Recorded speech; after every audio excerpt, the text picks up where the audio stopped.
Why does Iran hate the U.S. so much? Well, all you got to do is read the Quran and you'll see why. They don't hate us. They say we're the great Satan. And instantly, most Christians or Westerners would think, well, that's because they think we're so immoral and sexually so immoral and so forth. That's not at all why they call us great Satan. We're the great Satan because more than any other culture, we challenge the Islamic culture. They despise us for seeking to bring in a kind of a culture that is completely contrary to what the Quran specifies. Because you see, the Quran, more than any other religious holy book, was wrapped around the 7th century Arab Peninsula culture. It's woven around that culture, one that's very restrictive to women's rights. Women have to be covered. They can't even leave the house in a strictly Muslim culture without a chaperone. They have to wear these big overflowing gowns. They have to have their head covered. They can't wear makeup and so forth. Well, that's part of the Muslim religion. And one of the greatest problems the Muslims have today is trying to fit their culture into modern civilization.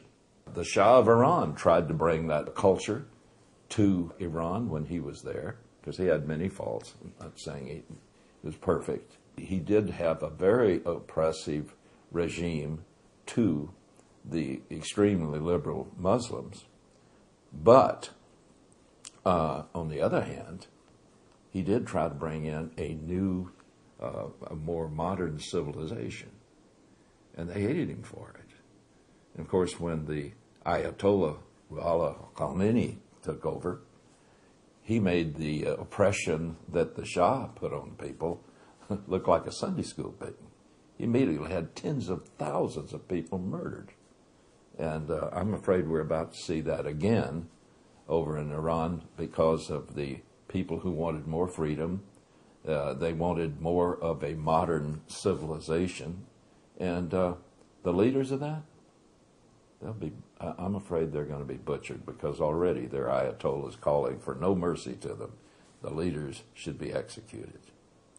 So they hate us because our civilization, our culture, contradicts their culture. And they believe it's their God-given duty to subject everyone to Islam and their culture. Can you recommend a study book for the book of Revelation?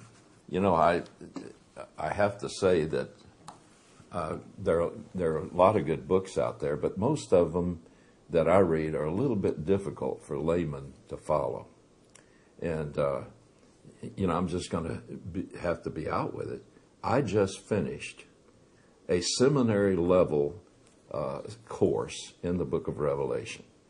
In other words, I mean, it is the most in-depth, verse-by-verse study of the book of Revelation I've ever done. Now, I had a series of CDs and DVDs on the book of Revelation out before, but I was more or less subjected to publishers on that who said, oh, we can't have a bunch of DVDs or CDs on this. We can only have 20. So things were edited out that I didn't want to edit it out. But now, let me show you something. This is the most advanced, the most thorough study that I've ever done in the book of Revelation in my 55 years of studying it. There are 35 CDs in this, and that amounts to approximately 40 hours of teaching. And I believe that these are, at least from my standpoint, the most understandable to the layman. You can understand these in-depth teaching because I take special pains to explain things and make them understood. So this is my latest. It's in 2 volumes. Volume 1 has 18 lessons, CDs, and Volume 2 has 17.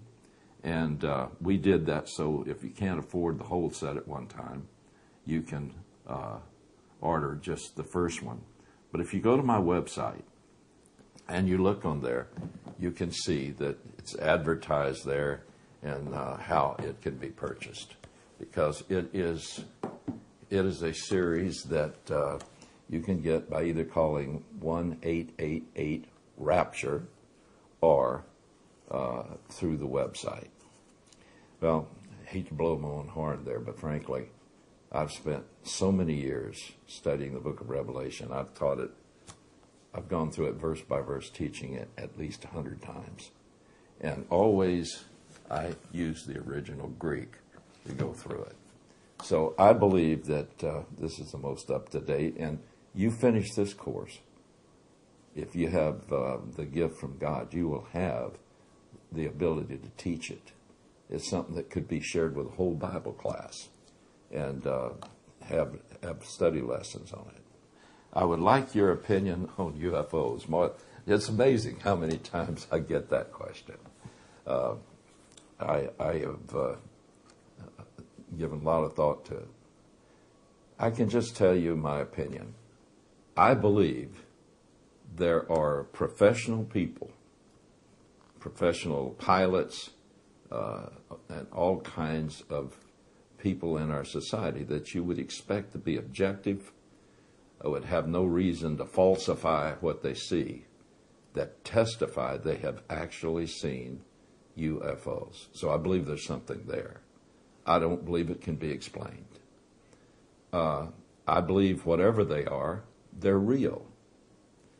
And I kind of put that in the area where in the last days it talks about the fact that there are going to be great deceptions allowed by God to deceive people into rejecting the truth of the Bible.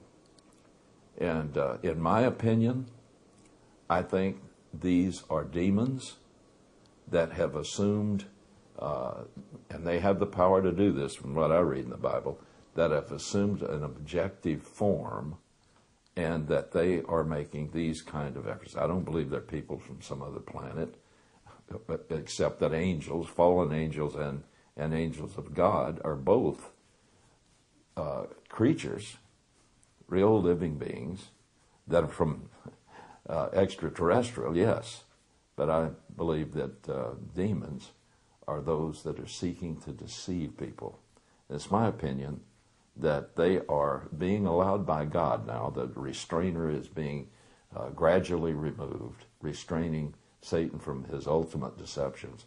I believe he's being pulled back, and that God is allowing these manifestations of these seemingly extraterrestrial craft to be seen, and I think it's setting up a basis of having a credential to suddenly make some kind of appearance and deceive the whole world. 2 Thessalonians chapter 2 says that God is going to allow the lie, the great deception, to be brought upon the Christ-rejecting world once the restrainer, which is the church and the Holy Spirit dwelling in it, is taken out of the way. Once that's done, he's going to allow this great deception to take place. And I think these UFOs could be part of that growing bed of deception.